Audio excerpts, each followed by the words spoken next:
तो तुम लोगों को पता है कि सॉल्युबिलिटी प्रोडक्ट का इसमें रोल होता है प्रेसिपिटेशन में। सॉल्युबिलिटी प्रोडक्ट जिन सल्फाइड्स का कम होता है उनका प्रेसिपिटेशन इजीली हो जाएगा, कम सल्फाइड आयन कॉन्सेंट्रेशन में भी प्रेसिपिटेशन हो जाएगा। तो H2S इन एसिडिक मीडियम प्रेसिपिटेशन किस किस का हो रहा था? आज होंगे पागल, पंजाबी कुड़ी भी होगी कैद, सबसे सुंदर ऐश्वर्या। फिर H2S के साथ प्रेसिपिटेशन उन सबका तो हो ही जाएगा, और जिंक सल्फाइड मतलब जिंक का सल्फाइड उसमें प्रेसिपिटेट होगा।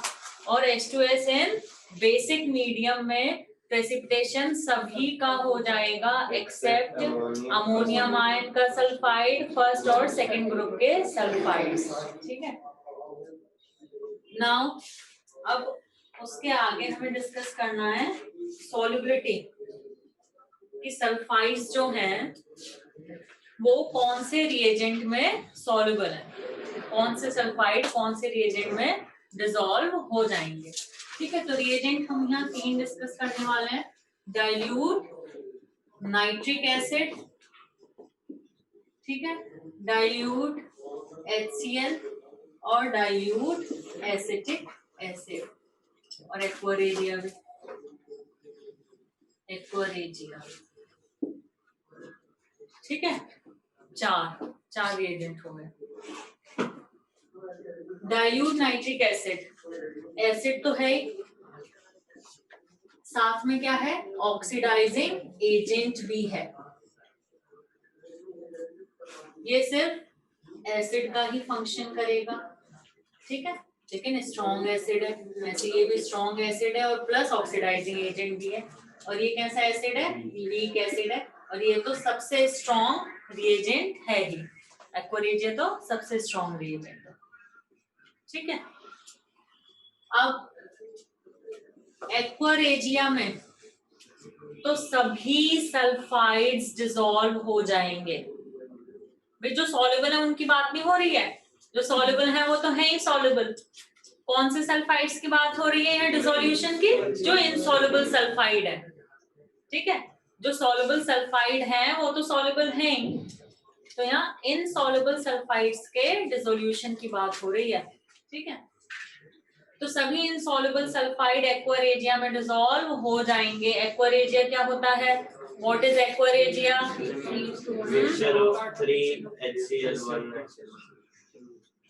मत बोलो, ठीक है। तो 3:1 ratio of concentrated HCl and concentrated HNO. Clear? 3:1 ratio of concentrated HCl and concentrated HNO3. It is aquaregia. Aquaregia में सभी insoluble sulfides dissolve हो जाएंगे. All insoluble sulfides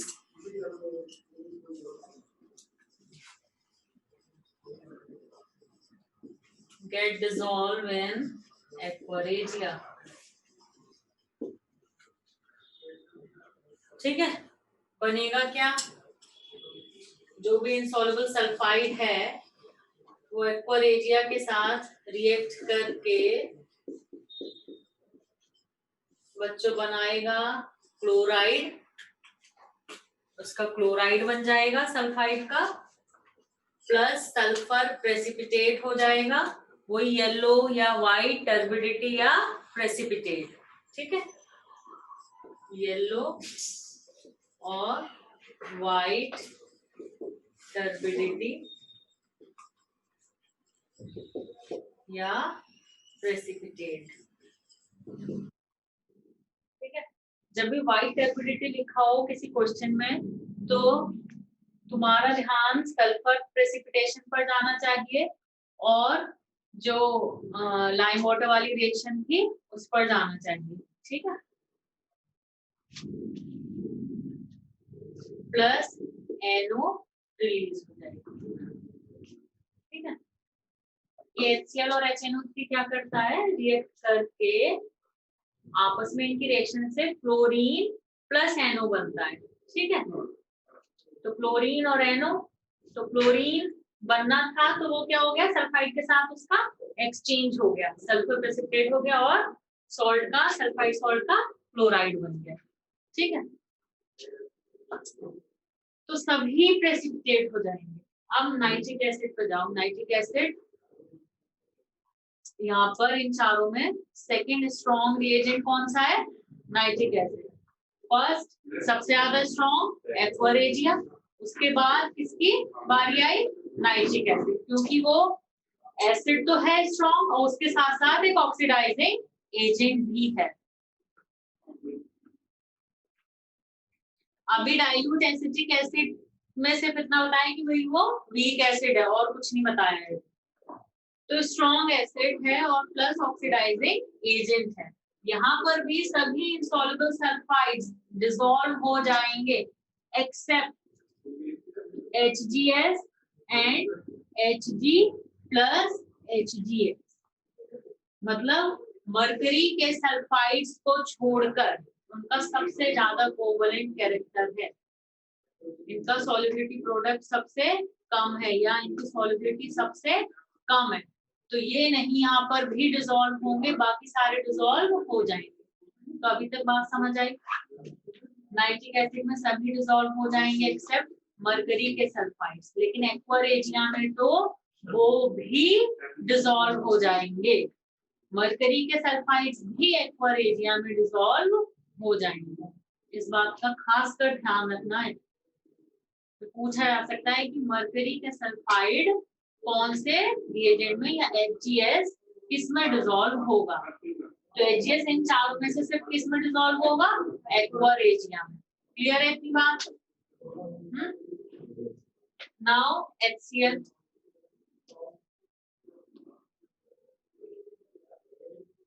HCl में सभी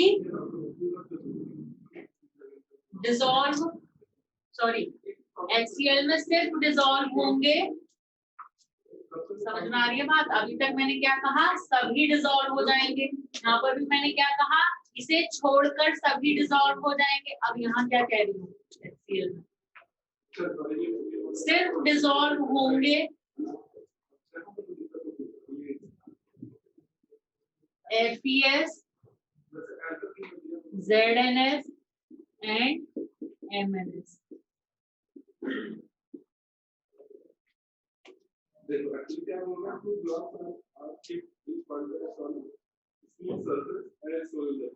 ब्लड सभी के लिए हो रहा है क्या,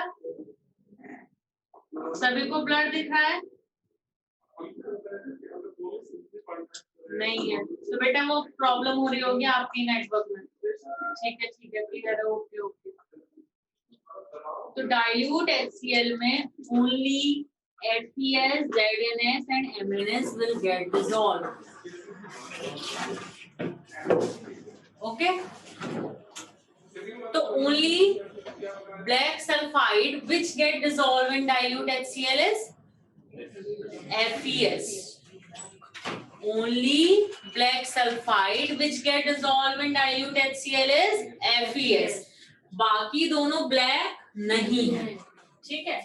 नाउ डाइल्यूट एसिटिक एसिड में जो MnS है उसकी सॉल्युबिलिटी इन सब में सबसे ज्यादा, तो only MnS will get dissolved in dilute acetic acid और कोई डिसॉल्व नहीं हो पाएगा।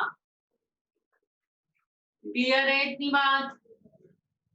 फिर से एक बार सुनो, एक्वा रेजिया में तो सभी डिसॉल्व हो जाएंगे, सबसे ज्यादा कोवलेंट कैरेक्टर मरकरी सल्फाइड का है, HGS का है, ठीक है, लेकिन वो भी एक्वा रेजिया में डिसॉल्व हो जाएगा, इतना स्ट्रॉन्ग रिएजेंट है एक्वा रेजिया।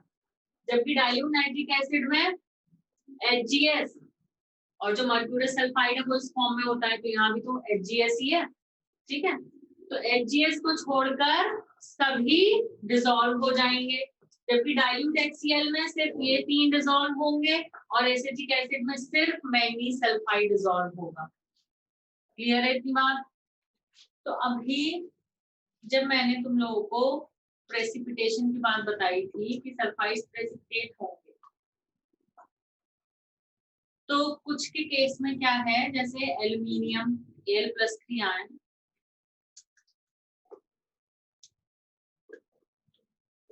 मैंने ऑल इनसॉल्युबल लिख दिया, मैंने लिखा है all insoluble sulphide get dissolve, मतलब जिन सल्फाइड्स को हम कह रहे थे कि भाई ये सॉल्युबल नहीं है, स्टार्टिंग में बताया था कि except ammonium first group and second group sulphides, बाकी सारे सल्फाइड इनसॉल्युबल होते हैं। तो उन सल्फाइड्स के लिए कह रहे हैं कि वो सभी यहाँ पर डिसॉल्व हो जाते हैं। इस लाइन का मतलब ये है कि सभी इनसॉल्युबल सल्फाइड जो हैं वो एक्वा एरिया में तो डिसॉल्व हो जाएंगे। क्लियर है?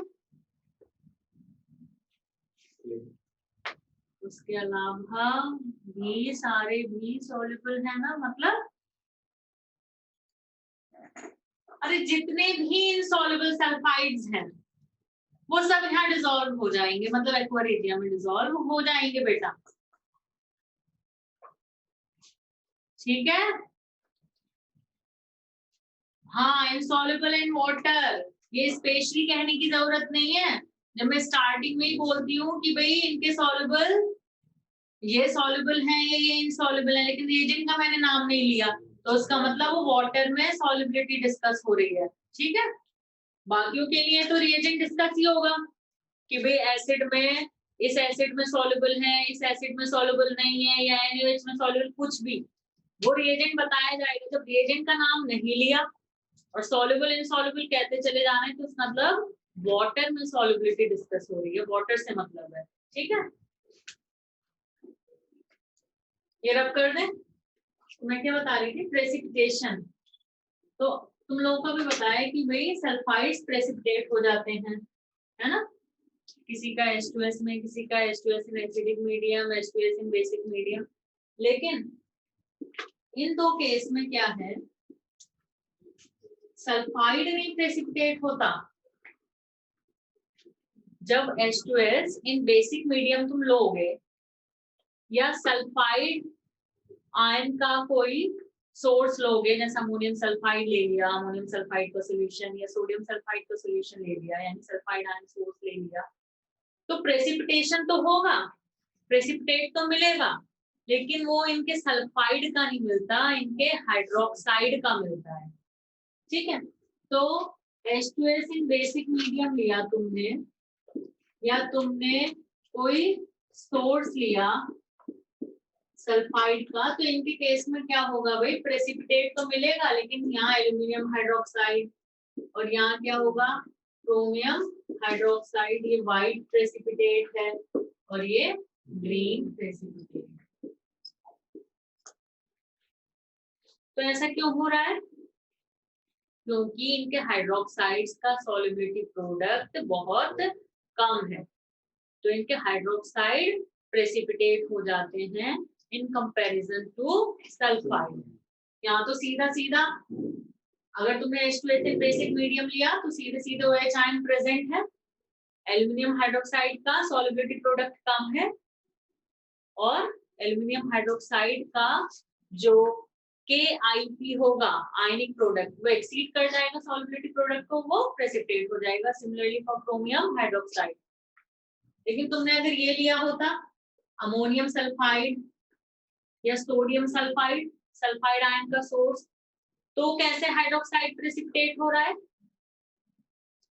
क्योंकि जो सल्फाइड है वो वाटर के साथ रिएक्ट करके ये भी बनाता है। ठीक है?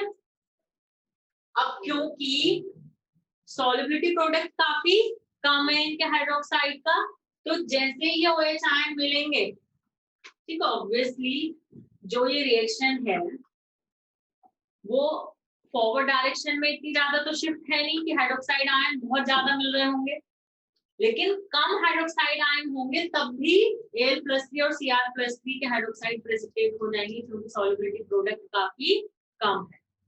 तो ये रिएक्शन भी तो हो रही होगी। तो इस रिएक्शन की वजह से Al+ और Cr+3 के हाइड्रोक्साइड प्रेसिपिटेट हो जाएंगे। यहाँ तो सीधे सीधे हाइड्रोक्साइड आयन प्रेजेंट है ही, लेकिन अगर तुमने ये रिएजेंट लिया होगा तब ये मत सोचने लगना कि हाँ तो OH आयन है ही नहीं, अब नहीं हो सकता Al+ का हाइड्रोक्साइड या Cr+ का हाइड्रोक्साइड प्रेसिपिटेट। अभी भी हाइड्रोक्साइड ही प्रेसिपिटेट होंगे, क्योंकि ये वाली रिएक्शन भी है सोल्यूशन में जो हो रही है, इसकी वजह से हाइड्रोक्साइड आयन आ रहा है जो कि सफिशिएंट है इन्हें प्रेसिपिटेट करवाने के लिए। इतनी बात क्लियर है? सॉल्वेंट वाटर ही होगा, ठीक है, एक्व सॉल्यूशन में ही हो रहा है, ऑर्गेनिक सॉल्वेंट में नहीं हो रही है रिएक्शंस। कह रहे बच्चे अगर सॉल्वेंट वाटर नहीं हुआ तो सॉल्वेंट क्या ईथर लेना है? क्लियर? इतनी बात क्लियर है? अब आयरन के लिए, अच्छा एल्यूमिनियम एंड क्रोमियम वाला रिपीट करना। Al+3 और Cr+3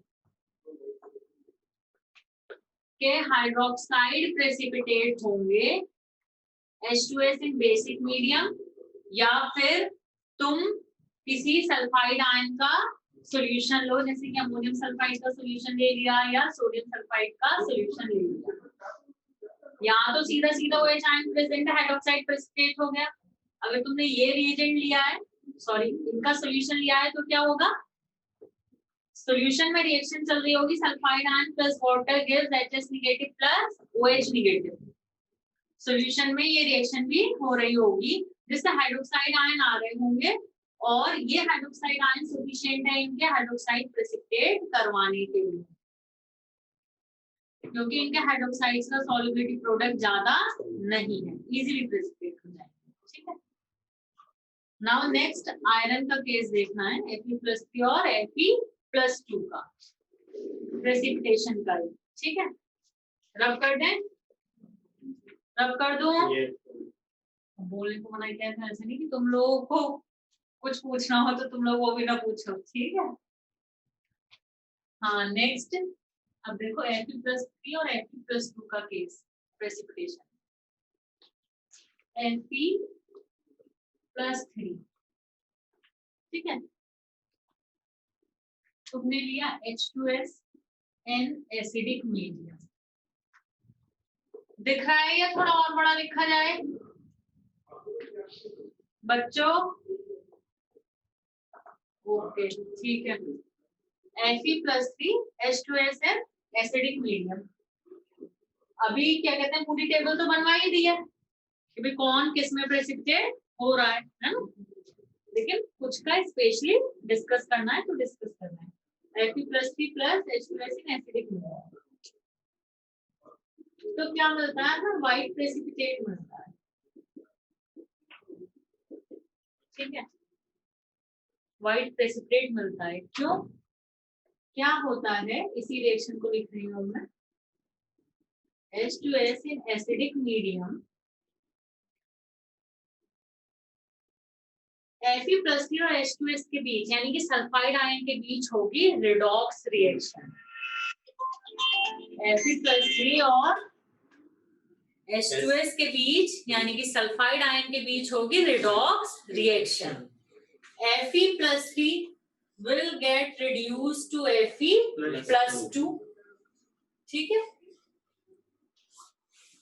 ओके। और जो सल्फाइड है वो किस में कन्वर्ट हो जाएगा, सल्फर में। ठीक है, तो ये मिल गया हमें सल्फर का व्हाइट प्रेसिपिटेट। क्लियर, सल्फर का व्हाइट प्रेसिपिटेट। अब तुम्हारे दिमाग में ये बात आ रही है, आई नहीं होगी। FeS जो प्रेसिपिटेट है, FeS का प्रेसिपिटेट बनता है, FeS किस कलर का, ब्लैक कलर का। तो यहाँ Fe+2 का सल्फाइड यानी कि उसका प्रेसिपिटेट बनेगा,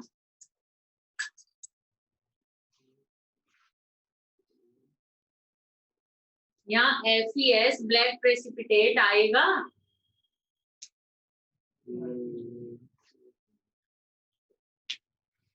नहीं आएगा, क्यों? क्योंकि भाई Fe+2 यानी कि FeS जो प्रेसिपिटेट है वो H2S इन एसिडिक मीडियम नहीं था, इवन वो H2S में भी नहीं था। वो कहाँ जाकर प्रेसिपिटेट होगा? H2S in basic medium. तभी तो H2S इन एसिडिक मीडियम ले रखा है, मतलब FeS जो यहाँ पर बना है वो सॉल्युबल ही है, तो यहाँ पर हमें FeS का ब्लैक प्रेसिपिटेट नहीं मिलने वाला है। क्लियर? इतनी बात क्लियर? ये है व्हाइट प्रेसिपिटेट। तो Fe+3 H2S इन एसिडिक मीडियम हमें व्हाइट प्रेसिपिटेट मिलेगा। किसका मिलेगा व्हाइट प्रेसिपिटेट? वो सल्फर का होगा व्हाइट प्रेसिपिटेट। और Fe+3 किस में चला जाएगा? Fe+2 में। यहाँ FeS प्रेसिपिटेट नहीं होगा, वो सॉल्युबल ही है अभी। क्लियर है? इतनी बात सबको क्लियर है? चैट बॉक्स में मेंशन करो। ठीक है। Now Fe+3 plus H2S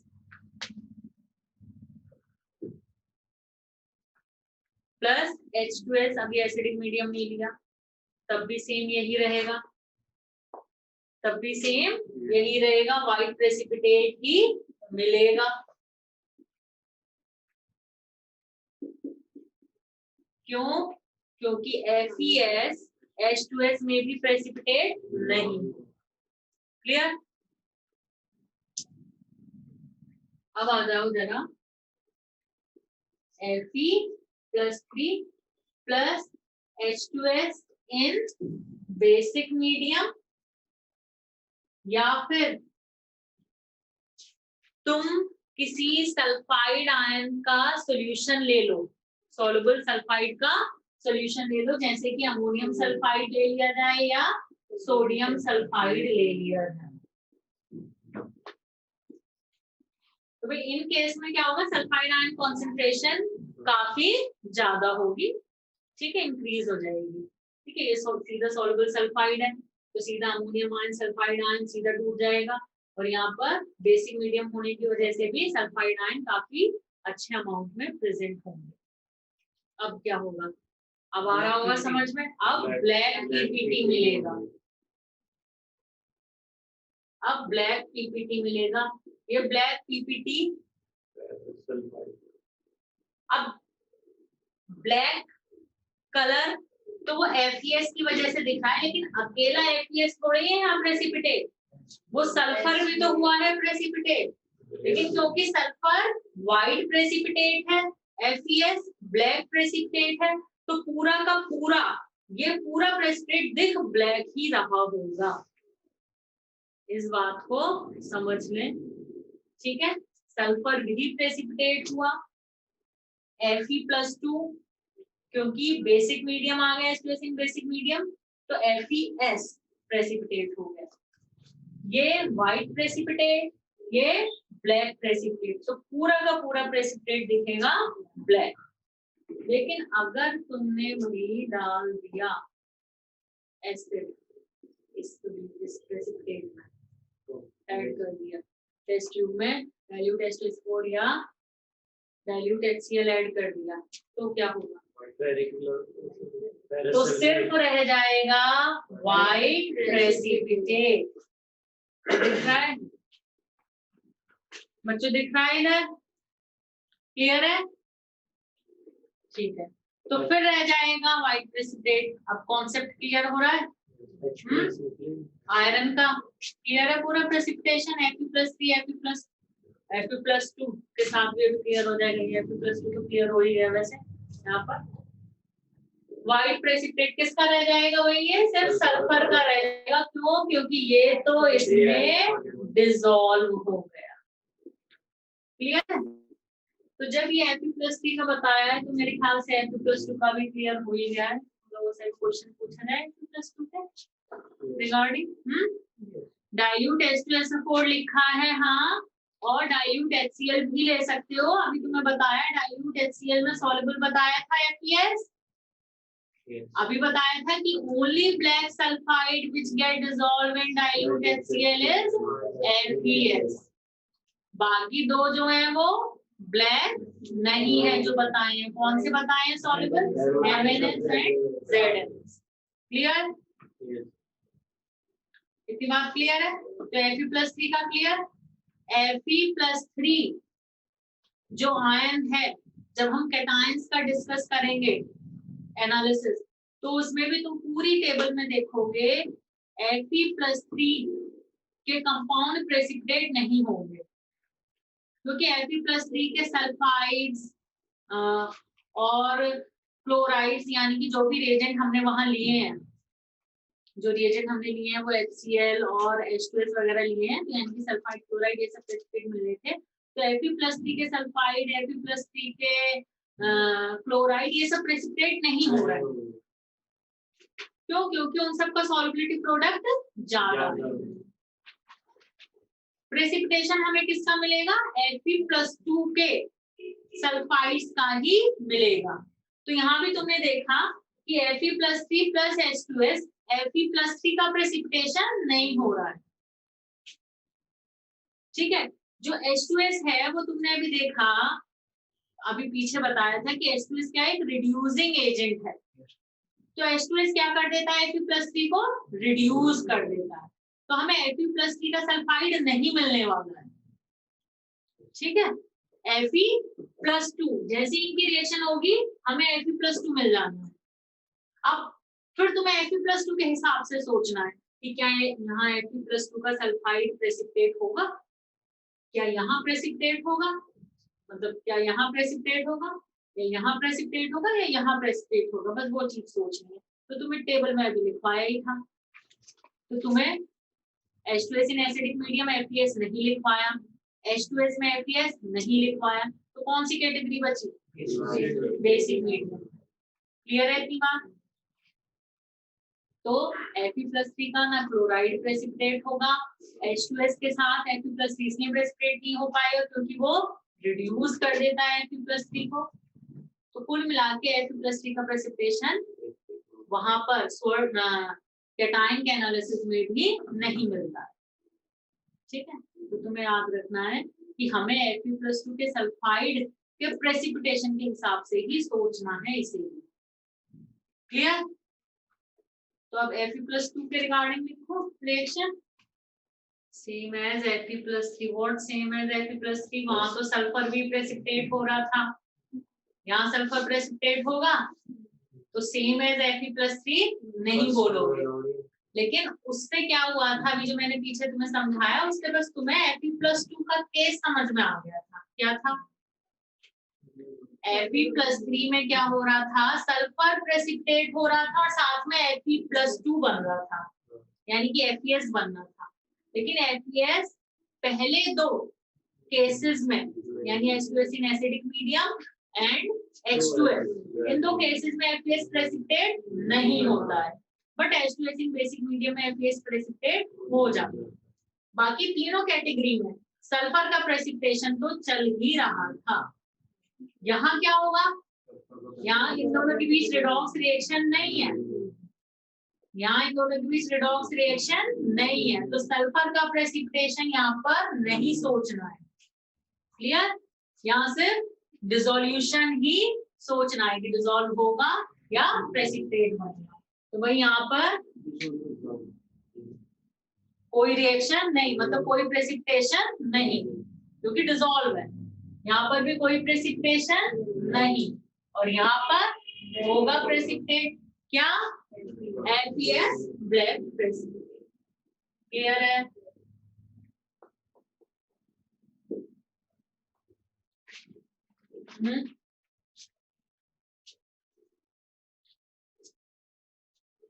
clear हो गया?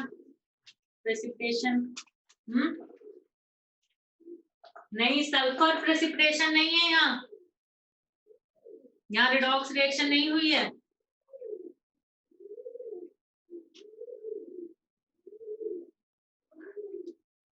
बेटा बेसिक मीडियम में कौन कौन से कैटायन एंड ग्रुप्स पीपीटी नहीं बनाते?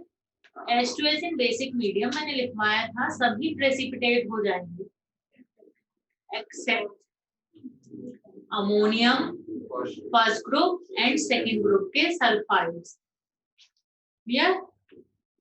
H2S इन बेसिक मीडियम सभी के सल्फाइड प्रेसिपिटेट हो जाएंगे except ammonium first group second group. और Fe+3 का मैंने तुम्हें समझा ही दिया, भाई Fe+3 प्लस H2S तो रिडॉक्स रिएक्शन होती है, तो Fe+3 कैटायन अगर H2S इन बेसिक मीडियम भी तुम लोगे तब भी तुम्हें FeS का ही प्रेसिपिटेट मिलेगा। ठीक है, Fe+3 सल्फाइड का प्रेसिपिटेट तो मिलने ही नहीं वाला है। क्लियर? लास्ट वाले में यहाँ सल्फर नहीं आएगा। ठीक है, यहाँ रिडॉक्स रिएक्शन नहीं है, वो Fe+3 के साथ है रिडॉक्स रिएक्शन H2S की। क्लियर कर देना। तो सल्फाइड कंप्लीट हो गया, sulphide is complete. Now next आ जाओ थायोसल्फेट। थायोसल्फेट Fe+2 में कहाँ है रिडॉक्स? Fe+2 में तो रिडॉक्स है, किसके साथ रिडॉक्स है Fe+2 में? क्या पूछना चाह रहे हो बेटा? बेसिक, एक तो पूरी बात लिखा करो, मतलब बेसिक। अब मुझे क्या पता चलेगा क्या बेसिक, क्या पूछना है? पूरी बात लिखो तब मुझे पता लगेगा क्या पूछना चाह रहे हो। नेक्स्ट देखो thiosulphate.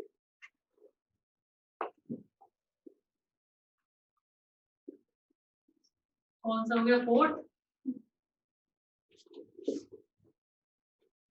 Fe+2 ion H2S in basic medium redox reaction नहीं दे रहा है, सिंपल प्रेसिपिटेशन रिएक्शन है।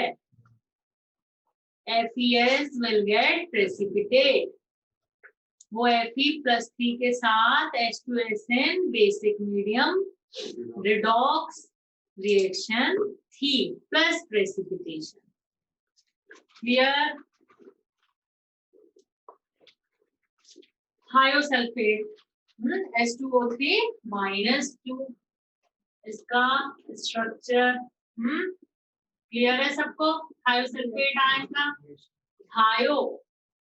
थायो जब भी आ जाए किसी कंपाउंड में, किसी आयन में, मतलब SS लिंकेज, सल्फर सल्फर के बीच बॉन्ड। ठीक है, सल्फर सल्फर के बीच बॉन्ड। अब थायोसल्फेट आयन में ये जो सेंट्रल सल्फर है इसका ऑक्सीडेशन स्टेट +4 या +6? +6। और इस सल्फर का -2। ठीक है, वैसे रूल क्या होता है कि सेम एटम, ठीक है, तो इस पे +4 इस पे 0 होता। ठीक है, जनरली ऐसे ही फाइंड किया जाता है। तो इस पे हो जाता +4, इस पे हो जाता 0, और एवरेज कितना आता? यानी कि ऑक्सीडेशन नंबर सल्फर पे क्या आता? +2। ऑक्सीडेशन नंबर सल्फर का +2, और अभी भी ऑक्सीडेशन नंबर क्या है सल्फर का? +6 -2 4 डिवाइड बाय 2 +2।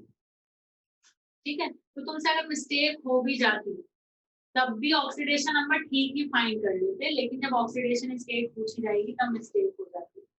तो एक्सेप्शनल केस है, और इसका स्ट्रक्चर याद रखने के लिए तुम स्ट्रक्चर याद रखो सल्फेट आयन यानी कि H2SO4। तो H2SO4 का स्ट्रक्चर सबको पता है। ठीक है,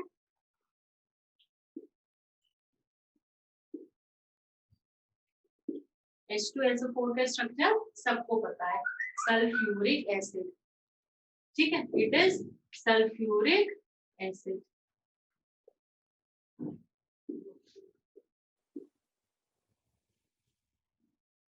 फिर नेक्स्ट आया थायोसल्फ्यूरिक एसिड। मतलब सल्फ्यूरिक एसिड तो है बट थायोसल्फ्यूरिक एसिड, थायो मतलब SS। ठीक है, तो थायोसल्फ्यूरिक एसिड का स्ट्रक्चर बनाने के लिए हमेशा याद रखो कि सल्फ्यूरिक एसिड ही है, बस एक डबल बॉन्ड O की जगह डबल बॉन्ड S करना है, एक O की जगह एक S आ जाता है, यानी कि यही एसिड है, इसी में एक O की जगह एक S आ जाएगा, तो एक O की जगह एक S आ गया, तो ये बन गया थायो सल्फ्यूरिक एसिड। अब देखो यहाँ ये क्या है, सल्फर +6 और ये O -2, तो इसी ऑक्सीजन की जगह सल्फर आया है, तो इस ऑक्सीजन जैसा एनवायरमेंट ही सल्फर का है, इस बात को याद रखना। एक्सेप्शनल केस ही है, लेकिन ये ऐसे याद रखने का तरीका हो जाए कि इस O का जो एनवायरमेंट है वही इस सल्फर का है, तो मतलब -2 +6, ठीक है। तो ऑक्सीडेशन स्टेट्स एक सल्फर की +6 और दूसरे की -2, तो क्लियर है भाई सल्फ्यूरिक एसिड कहाँ है, सल्फेट आए, ठीक है, दोनों H हटा दिए, तो ऐसे थायोसल्फ्यूरिक एसिड में दोनों H हटा दिए तो क्या बन गया, थायोसल्फेट आया, क्लियर है, ठीक है। तो oxidation states and oxidation number, तो ऑक्सीडेशन नंबर क्या बन गया भाई, +2, ऑक्सीडेशन नंबर +2, क्लियर है इतनी बात। तो अब देखो थायोसल्फेट सॉल्यूशन है, उसमें वही हमने डाल दिया डाइल्यूट HCl एसिड डाल दिया, तो क्या होता है, व्हाइट या येलो टर्बिडिटी मिल जाती है, और एक गैस जो कि कलरलेस है, having smell of burning sulphur, suffocating, वो गैस मिलेगी, ठीक है। तो thiosulphate on reaction with dilute HCl give sulphur plus SO2, SO2 के बारे में हमने सारा पढ़ लिया है, और सल्फर का व्हाइट या येलो टर्बिडिटी। अब इसका अच्छा सॉल्युबिलिटी लिख लो, all thiosulfates are soluble, ma'am BHA+2 किसका लिखा है, oxidation number, oxidation number, oxidation number +2, sulphur का ऑक्सीडेशन नंबर थायोसल्फेट में +2, मतलब एवरेज ऑक्सीडेशन नंबर, जब ऑक्सीडेशन नंबर का आ जाए तो एवरेज ही फाइंड करना है, ठीक है, ऑक्सीडेशन स्टेट अलग अलग हो गई, ठीक है, जहां सेम ही oxidation state oxidation number no problem, या जहां एवरेज कहा जाए वहां तो और भी ज्यादा क्लियर हो जाता है, तो -2 +6, एवरेज ऐसे ही फाइंड करोगे क्या आएगा, +2, ठीक है, तो एवरेज ऑक्सीडेशन नंबर सल्फर का थायोसल्फेट में +, हाँ तो ये एसिड के साथ सल्फर प्रेसिपिटेट हो जाएगा, ये टर्बिडिटी आ जाएगी, plus SO2 gas, SO2 gas का सब कुछ क्लियर है, हम डिस्कस कर चुके हैं। नाउ सॉल्युबिलिटी लिखो, all thiosulfates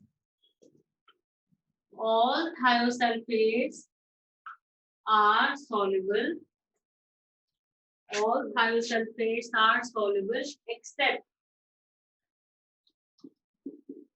Ag plus Bi plus 3,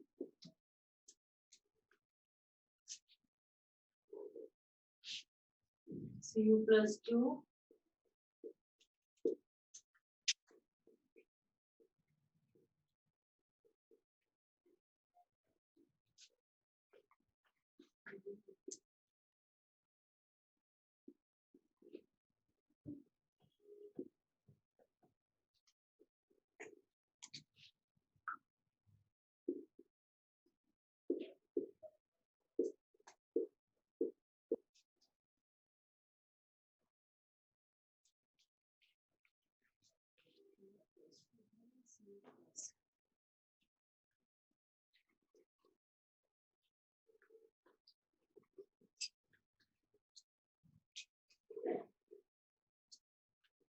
3+.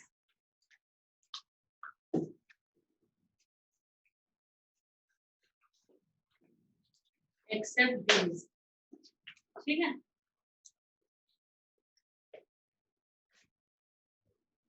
आज भी क्यों ना होंगे बाराती पागल। क्या क्या बोल को? आज भी क्यों ना होंगे, दोनों में मरकरी के, mercurous as well as mercury, क्यों ना होंगे बाराती पागल। पागल भूल जाते हैं वैसे बाराती शादियों में।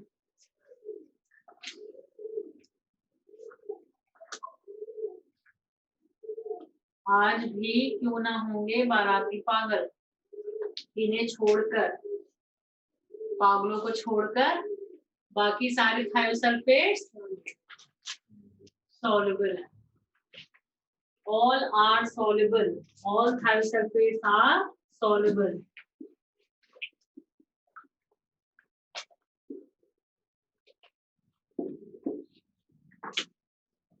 Are soluble except, आज भी क्यों ना होंगे बाराती पागल, ठीक है।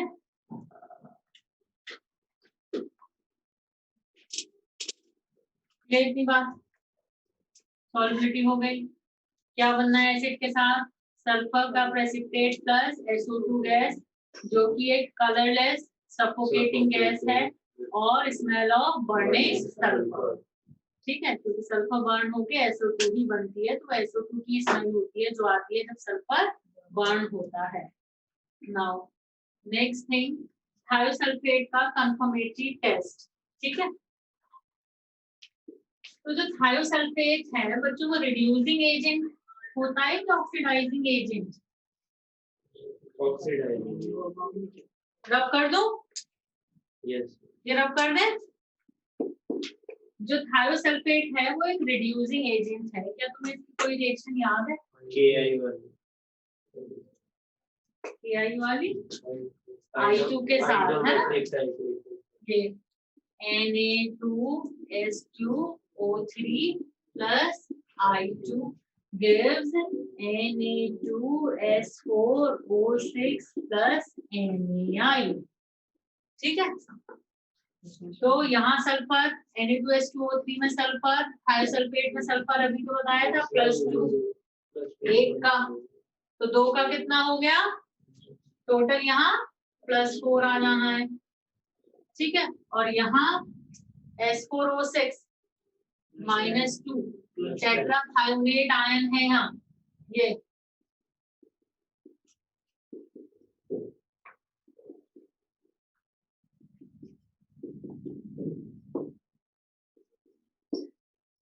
दिख रहा है बच्चों? टेट्राथायोनेट आयन क्या है? सल्फर, यहाँ +5 +5 0 0, तो क्या आना है ऑक्सीडेशन नंबर टोटल? एक का कितना हो गया? 10 को 4 से डिवाइड करना है 2.5, तो दोनों का आ गया, मतलब सॉरी चारों का कितना आ जाएगा ना, यहाँ 2 के हिसाब से करना है, 2 के हिसाब से। एक सल्फर का यहाँ 2.5 आ रहा है, ठीक है, एक का, लेकिन तुमने 2 के हिसाब से चलना है, तो 2 के हिसाब से कितना बनेगा? यहाँ 5 बनेगा। +4 से +5 क्या हो रहा है? इंक्रीज, खुद ऑक्सीडाइज हो रहा है। I2 0 से क्या -1, दूसरे को रिड्यूस कर रहा है। तो जो थायोसल्फेट है वो एक रिड्यूसिंग एजेंट है, ठीक है। तो इसी रिएक्शन से हम इसे कंफर्म करते हैं। तो कंफर्म करने के लिए पूरी रिएक्शन मैं भी लिख रही हूँ, ठीक है। ये भी आधी रिएक्शन ही लिखी है मैंने कंफर्म करने के लिए, ठीक है। पूरी रिएक्शन यहाँ से स्टार्ट होती है वो लिखूंगी। तुम यहाँ से इससे भी कर सकते हो कंफर्म, कोई दिक्कत नहीं है, ठीक है। तो जब I2 ठीक है। तुमने क्या किया, थायोसल्फेट सॉल्यूशन लिया, थायोसल्फेट सॉल्यूशन लिया और मतलब आयोडीन पास की थायोसल्फेट सॉल्यूशन, ठीक है। तो क्या होएगा, सॉल्यूशन कैसा हो जाएगा, कलरलेस। सॉल्यूशन कैसा हो जाएगा, कलरलेस, ठीक है। या तुमने स्टार्च इंडिकेटर डाल दिया और फिर उसमें आयोडीन ऐड की थायोसल्फेट सॉल्यूशन में, तो क्या होगा, उस टाइम कलर ब्लू होगा, लेकिन फिर ब्लू कलर डिसअपियर हो जाएगा क्योंकि आयोडीन रिड्यूस हो जाएगा, ठीक है। तो इससे भी कर सकते हो। बाकी पूरी कंप्लीट रिएक्शन लिखी, यहाँ से स्टार्ट करते हैं कंफर्म करने के लिए। लिखो, ठीक है, क्योंकि वो रिएक्शन भी इम्पोर्टेंट है। जी ब्लॉक में तुम पढ़ते हो Cu+. कॉपर सल्फेट किस कलर का सॉल्यूशन है, ब्लू। 2.5 वाला दोबारा बता दो। देखो इधर अभी थायोसल्फेट में तुम्हें बताया था सल्फर का ऑक्सीडेशन नंबर +2, तो यहाँ 2 सल्फर है उसके हिसाब से +4, ठीक है। अब टेट्राथायोनेट आयन पे आओ, ये जो बीच में सल्फर है इनका 0 ऑक्सीडेशन नंबर और टर्मिनल वाले सल्फर हो गए +5 ठीक है। तो 10 डिवाइड बाय 4, तो एक सल्फर पर आया 2.5, मतलब एक सल्फर का ऑक्सीडेशन नंबर या एवरेज ऑक्सीडेशन नंबर सल्फर का 2.5 आया, ठीक है। तो टेट्राथायोनेट आयन में सल्फर का ऑक्सीडेशन नंबर 2.5 है, लेकिन हमें 2 के अकॉर्डिंग फाइंड करना है। थायोसल्फेट में 2 सल्फर है, उसके अकॉर्डिंग हमें फाइंड करना है। तो 2.5 को 2 से मल्टीप्लाई किया, बना 5, तो 4 से 5 यानी कि 1 से इंक्रीज हो गया ऑक्सीडेशन नंबर, ठीक है। कॉपर सल्फेट किस कलर का सॉल्यूशन है, ब्लू। एक्सेस ऑफ Ki से रिएक्शन कराई, यानी कि एक्सेस ऑफ Ki ऐड कर दिया कॉपर सल्फेट सॉल्यूशन में। ध्यान से सुनना, कई बार क्या होता है, जैसे अभी मैंने तुम्हें पीछे रिएक्शन में बताया था कि Fe+3+H2SN basic medium black PPT, अगर वहां पर शायद मैं क्लियर नहीं करती कि वो ब्लैक पीपीटी FeS का है, बट वहां पर सल्फर भी व्हाइट प्रेसिपिटेट बना है, अगर मैं ये बात क्लियर ही नहीं करती, मैं सीधा लिख देती ब्लैक पीपीटी, ठीक है। तो तुम लोगों को बस यही लगता, मैं वहां बात छोड़ देती कि FeS का ब्लैक पीपीटी, तुम सल्फर के बारे में कुछ भी नहीं सोचते, ठीक है। आगे लिख दिया जाता डाइल्यूट HCl व्हाइट पीपीटी, तो तुम लोगों को लगता है ये ब्लैक पीपीटी FeS और ये व्हाइट अब कैसे बन गया, ठीक है। तो वहां कुछ भी क्लियर नहीं होता। तो ऐसे ही इस रिएक्शन में भी कलर के साथ दिक्कत है, ठीक है। दिक्कत है मतलब कलर तो वही है जो होने चाहिए, लेकिन वैसा ही है कि कलर प्रेसिपिटेट का कुछ और है, अभी कुछ और दिख रहा है, फिर वो चीज कलरलेस हो जाएगी, तो जो एक्चुअल कलर है वो दिखना शुरू हो जाएगा। तो अभी FeS वाले केस में क्या था, सल्फर का व्हाइट प्रेसिपिटेट, FeS का ब्लैक प्रेसिपिटेट, जब HCl डाला तो क्या हुआ, वो FeS डिसॉल्व हो गया, तो सल्फर का जो व्हाइट प्रेसिपिटेट था वो तब फिर दिखने लगा, जैसे यहाँ पर भी है। तो अगर वो चीज क्लियर ना की जाए तो फिर क्वेश्चन नहीं समझ में आएगा, फिर वही दिक्कत होगी, ठीक है। एक्सेस ऑफ Ki, तो ध्यान रखना Cu+2 और Fe+3 के साथ I नेगेटिव नहीं एग्जिस्ट करता है, I नेगेटिव नहीं एग्जिस्ट करेगा, मतलब Fe(I3) एंड Cu(I2) एग्जिस्ट ही नहीं करते। I नेगेटिव एक अच्छा रिड्यूसिंग एजेंट है, तो वो Fe+3 और Cu+2 को रिड्यूस कर देता है। आ रही बात समझ में? I नेगेटिव एक अच्छा आयोडाइड आयन, एक अच्छा रिड्यूसिंग एजेंट है। तो जैसे ही आयोडाइड आयन के कांटेक्ट में Cu+2 आयन, क्यूप्रिक आयन या फेरिक आयन आते हैं तो रिडॉक्स हो जाती है, क्लियर। तो अब Cu+2 I नेगेटिव क्या होगा बच्चों, रिडॉक्स हो जाएगी आई नेगेटिव Cu+2 को डिस्प्रोपोर्शनेशन नहीं होगी, रिडॉक्स होगी, मतलब रिडॉक्स, सिंपल रिडॉक्स होगी, डिस्प्रोपोर्शनेशन। ठीक है, तो आई नेगेटिव Cu+2 को क्या करेगा, रिड्यूस करेगा। ठीक है, तो क्या बनेगा Cu2I2। ठीक है, व्हाइट पीपीटी प्लस, अब देखो ध्यान से सुनो, अगर ये एक्सेस नहीं होता व्हाइट पीपीटी प्लस I2 बनता, क्योंकि वॉयलेट कलर की गैस रिड्यूस हो जाती। क्लियर है ना, व्हाइट पीपीटी और आयोडीन वॉयलेट कलर की वेपर्स रिलीज हो गए। अब क्योंकि एक्सेस लिखा है, तो जो आयोडीन है वो आई नेगेटिव आयन या Ki में डिसॉल्व हो जाता है। क्यों डिसॉल्व हो जाता है, I2 की सॉल्युबिलिटी वाटर में बहुत कम है। यू कैन से कि आयोडीन वाटर में सॉल्युबल नहीं है, बट आयोडीन की सॉल्युबिलिटी Ki में बढ़ जाती है, यानी कि आयोडाइड आयन की प्रेजेंस में बढ़ जाती है। क्यों, क्योंकि क्या बन जाता है Ki3, Ki3 मतलब I3 निगेटिव। ठीक है, कभी एक्सेस है तो एक्सेस है तो क्या होगा भाई, I2 जो है वो Ki के साथ रिएक्ट कर जाएगी, उसमें डिसॉल्व हो जाएगी और क्या बना लेगी Ki3, या तुम I3 निगेटिव लिख सकते हो। इतनी बात क्लियर है। कॉपर एंड Fe वाला रिपीट करना, Cu+2 एंड Fe+3 इन दोनों के आयोडाइड एग्जिस्ट नहीं करते हैं, क्योंकि आयोडाइड आयन एक अच्छा रिड्यूसिंग एजेंट है, इन्हें रिड्यूस कर देगा। ठीक है, तो Cu+2 आई नेगेटिव के कांटेक्ट में आएंगे तो Cu+ बन जाएगा, Fe+3 आई नेगेटिव के कांटेक्ट में आएगा तो Fe+2 बन जाएगा। क्लियर है, अब इतनी बात क्लियर। I2 + Ki क्या बन गया है Ki3, और ये जो Ki3 है इसका डार्क ब्राउन कलर का सॉल्यूशन होता है।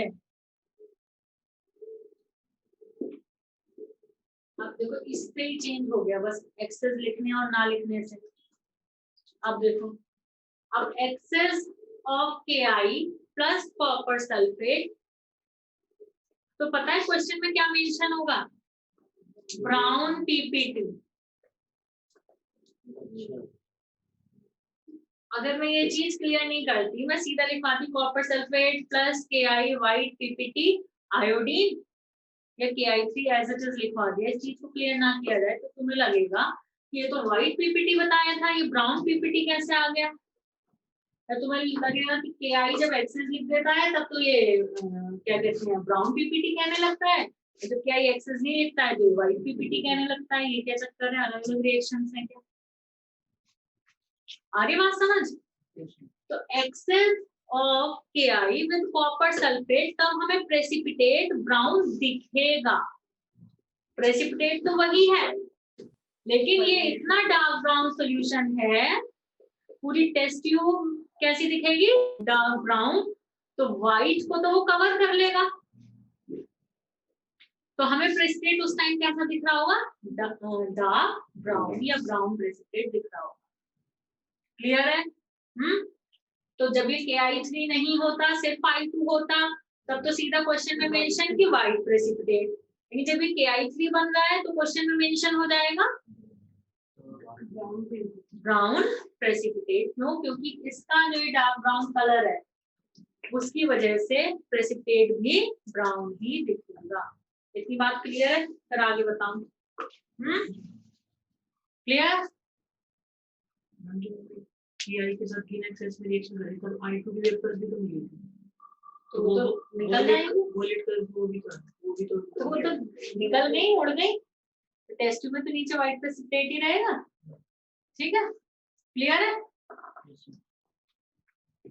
ओके, अब I2 I3 नेगेटिव को तुमने कैसे सोचना है, I2 और I नेगेटिव का मिक्सचर। ठीक है, तो तुम सीधा I2 प्लस थायोसल्फेट लिख दो या तुम I3 निगेटिव लिख दो। थायोसल्फेट, अब जब इस सॉल्यूशन में तुमने थायोसल्फेट ऐड किया, थायोसल्फेट सॉल्यूशन, तो क्या होगा? सॉल्यूशन हो जाएगा कलरलेस, फिर सिर्फ रह जाएगा व्हाइट प्रेसिपिटेट।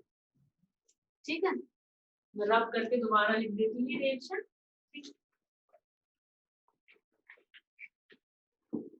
उसे अलग लिखा रहने दो रिएक्शन को, और इस क्वेश्चन को, मतलब इस रिएक्शन को आगे अलग कंटिन्यू करेंगे। ठीक है, तो अब वही इसमें हमने ऐड कर दिया थायोसल्फेट। ठीक है, तो अब हमें व्हाइट प्रेसिपिटेट मिल रहा है। तो अब हमें व्हाइट प्रेसिपिटेट मिल रहा है, इससे क्या मतलब है? थायोसल्फेट I3 निगेटिव से रिएक्ट करेगा, यहाँ नीचे लिख रही हूँ। ठीक है, थायोसल्फेट I3 निगेटिव से रिएक्ट करेगा और क्या बनाएगा? S4O6 -2 plus I negative. ये सॉल्यूशन कैसा है? कलरलेस। तो वो ब्राउन सॉल्यूशन जो था वो अब कलरलेस हो गया है। तो अब वो जो Cu2I2 था उसका जो व्हाइट प्रेसिपिटेट था वो व्हाइट ही दिखेगा। इतनी बात क्लियर है या नहीं?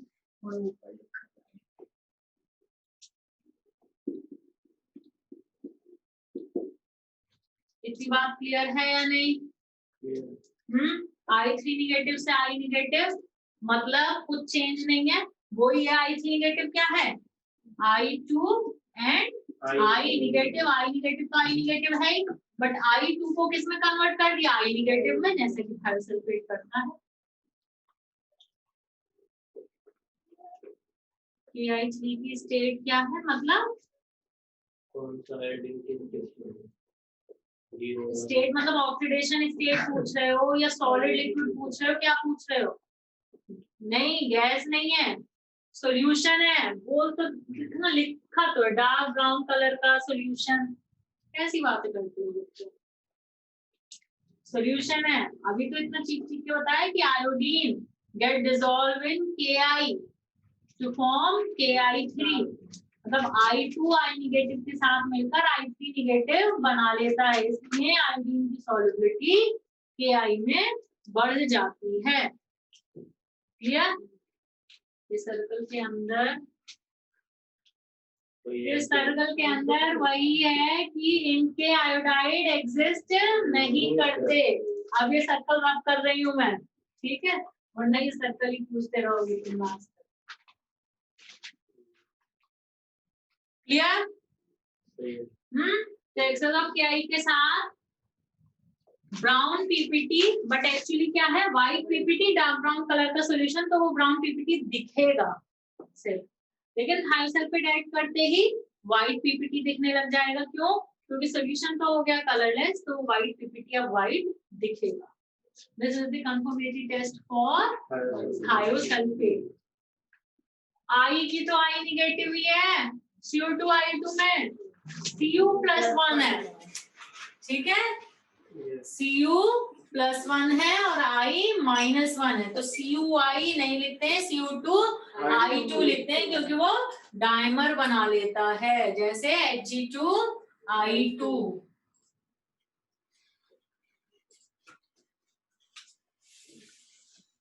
क्लोरीन विद हाइपो बेटा भी आएगी, बस क्लोरीन के साथ हाइपो की रिएक्शन याद करनी है, बाकी सब भाड़ में जाए। स्टार्टिंग से यही पूछा है, क्लोरीन की हाइपो के साथ रिएक्शन कहीं आ गई है कि पेपर में आई थी? अच्छा, संडे को आई थी, इसलिए अभी बताएंगे, इसमें बतानी है अभी। ठीक है, हो गया इतना? क्लियर है? और क्योंकि टाइम हो गया है तो इसलिए शायद फिर से पूछा है क्लोरीन के हाइपो के साथ रिएक्शन। अभी हाइपो के साथ Na2SO3 के साथ या S2O3 - 2 के साथ, यहाँ हम स्पेशली Na2SO3 में डिस्कस कर रहे हैं, हमको थायोसल्फेट आयन डिस्कस करना है। अब क्योंकि थायोसल्फेट मेनली कौन सा तुम पढ़ते रहते हो? सोडियम थायोसल्फेट, तो थायोसल्फेट क्लोरीन के साथ, ठीक है, Cl2 के साथ जो तुम्हारा बनाएगा वो सल्फर प्लस सल्फेट बनाता है, ठीक है। और I2 के साथ क्या बनाए, टेट्राथायोनेट। तो ये लिखवानी है, नेक्स्ट क्लास में इसे लिखवाऊंगी। क्लोरीन, ब्रोमीन, केमिनोको इन एसिडिक मीडियम, केमिनोको I2 के साथ तो अभी लिखवा ही दी, लेकिन इकट्ठी डिस्कस करनी है, ठीक है। तो इसमें कुछ, हाँ एक बात, सभी थायोसल्फेट्स में से सिर्फ एक ही थायोसल्फेट है जो हाइड्रेटेड फॉर्म में एग्जिस्ट करता है, हाइपो।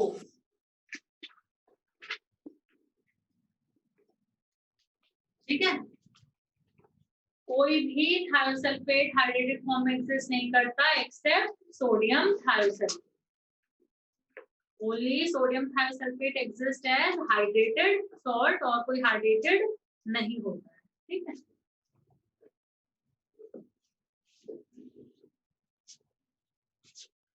तो क्लोरीन के साथ सल्फर प्लस सल्फेट लिख लेना, वो जो क्वेश्चन आया था उसे देख लेना, कर लेना, मैं लिख देती हूँ। ये सबने नोट कर लिया। एक्सेस नहीं होता तो रिएक्शन को कैसे एक्सप्लेन किया जाता वो मैं लिख दे रही हूँ यहाँ पर। ये रब कर दूं, रब कर दूं, तो बस ये होता,